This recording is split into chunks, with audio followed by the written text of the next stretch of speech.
So you have a photo that you want to use for a laser project. Now, do you need to convert it to an SVG first, or should you just use the raster version? It's a good question, and the answer depends on what you want to do with it. And in this video, I'm going to help you decide, and then I'll show you the quick and easy way to do it using Inkscape's free Trace Bitmap tool. If you're new here, welcome to Laser Focus, where I discuss all things laser cutting and engraving. Now, if your goal is for the final result to look as close to the photo as possible, with shading and detail and texture and depth and all that good stuff, then you probably want to keep it as a raster image and not convert it to SVG. Maybe you're engraving a portrait of a pet onto acrylic to make something like this light display, or maybe this wooden wall art, or you want to get an epic photo of a friend and his guard dog on a slate coaster. Whatever it is, you're trying to preserve the shading and the detail from the original image. So for cases like this, which to be honest is probably most cases, you'll want to keep the image as a raster file and prepare it for engraving instead. And that means making adjustments to things like contrast and cropping it and converting it to black and white, maybe inverting it to whatever makes sense for your photo, your machine, and your material. So your best bet is to learn more about photo prep for laser engraving. Let me know if you want me to make a video on that topic. So if you're still here, you probably want to know when it makes sense to convert a photo to SVG. Here are 3 situations where you're going to want an SVG of your photo instead of the raster version. The first situation where you're going to want to convert your photo into an SVG is when you want to pull out the main object from the photo and turn it into a simple shape. So this might be useful if I want just the silhouette for my laser project, or if I want to cut out the shape of it, or maybe I want to engrave the raster version as a photo and then cut an outline of the object I just engraved. So in these cases, I wouldn't be looking to preserve all the detail. I just want to extract the shape of the object from the photo. Now, if this is what you're looking to do, then an SVG makes sense. Okay, so how do we do this? It's pretty quick and easy to do with Trace Bitmap in Inkscape if your photo is a good candidate for it. Trace Bitmap is Inkscape's automatic SVG conversion tool. If you want to get up to speed on how it works, I've got a video about that linked in the description. For this video, I'm going to assume you know the basics. So let's look at this parrot as an example. Now, this photo is a great candidate because it has a light background. There is one main object, which is the bird, and it has pretty good contrast with the background. So we also have a really well-defined, clear outline shape on this bird. Also, this bird is just pretty sweet. If I looked this good with all of these ridiculous colors, I would probably just stare at myself in the mirror all day, admiring my own awesomeness. I mean, come on. So I don't need to do too much to this photo to prep it. I can just go ahead and use Trace Bitmap. And for this situation, you want to use brightness cutoff mode here under single scan. And then I'm just selecting the image, and the main adjustment I'm going to use here is the threshold slider. If we slide the threshold up, you can see in the preview that the parrot is becoming a silhouette. You want to push it just far enough that it fills in the whole shape, but not so far that it starts to fill in the entire working area as well. If you can't get some of the middle parts filled in, that's fine. I'm going to show you how to fix that. And now I'm just going to click apply and then move this here so that we can compare the two.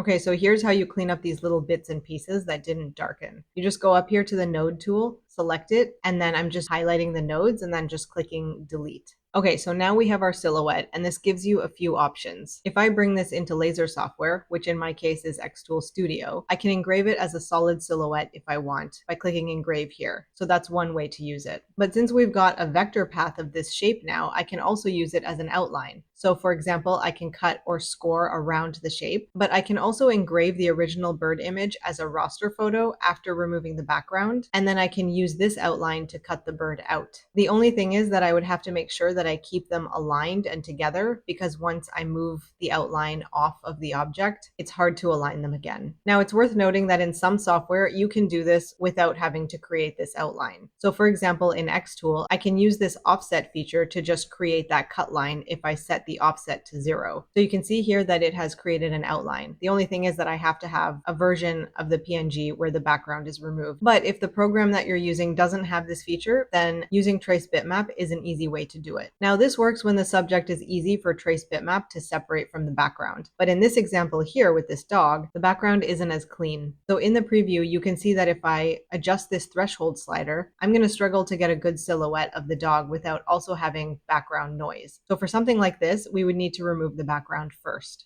The best tool that I've found to do this is Photoroom. It's also free and it doesn't require an account or signing in or anything. So I just open up the page and I drop my photo in and it removes the background. Now, it doesn't work 100% of the time. Some photos are pretty tricky, but it does work more often and gives a better result than any other background removers that I have used. So I definitely recommend it. And so now if I try to run the dog through Trace Bitmap this time without the background, we can see that it's going to work. And now we have a nice silhouette shape that we can use in our laser software. And of course, to get the final file saved as an SVG, just delete everything except the shape from your canvas, go to File and Save, and then save it as a plain SVG here. And so this is the first scenario in which you'd want to convert a photo to an SVG, when you need the shape or the outline from the photo. And Trace Bitmap can do this well as long as you're able to remove the background first if necessary. The second situation where you'd want to convert a photo to an SVG is when you want to turn it into a simple graphic. So this time, we want some of the internal detail as part of the SVG so that you can still recognize the subject. Then you can engrave or cut or score the simple graphic, and you can put it on a variety of different materials at different sizes. The first requirement for this is that you have to be able to remove the background. So I removed the background for this bike using Photoroom, and we can use the same brightness cutoff mode in Inkscape as we used before, and I can use this preview here to make adjustments. The goal here is to keep enough internal detail that it still looks like the bike, but not so much that it looks too complex or too intricate. Too much complexity is going to make the design less versatile. It might not look good at all sizes and on all materials, and so it's really just about finding the right balance here. So here's the kind of result that we're looking for. We can see that while I've lost a lot of the smaller details, it still looks pretty good as a bike. Same with this lighthouse. When I run it through Trace Bitmap, the design I get still looks recognizable as a lighthouse, even without all the details. And this car is also a good candidate. All three of these photos worked out well, and these graphics can be saved as SVGs. And it just took minutes to do all three. And when I save them as SVGs and then bring them into my laser software, you can see that we have all the options to engrave the filled graphic or to score or to cut. Now, while your laser could technically cut these because it has vector paths, cutting isn't usually going to be a good option for photos converted to SVGs unless it's a very simple shape without too many intricate small details. So those were the examples that worked, but not all photos are going to work well for this. So let's look at this storefront. When I try to remove the background, there's really not a whole lot to remove since most of the image is the store. And if I try to run it through Trace Bitmap, we can't really get a good graphic out of this. You're just losing a lot of what makes it recognizable. And then this flower is also tricky, even though I was able to remove the background with this one. In this case, there just isn't enough contrast between adjacent details, so they all kind of merge into the same color, and you really can't preserve them enough to make this recognizable. So photos that tend to work well have a clear main subject and recognizable shape. They also have good contrast between the details so that they remain defined when we run them through Trace Bitmap. And they also have clean edges and are still recognizable in black and white.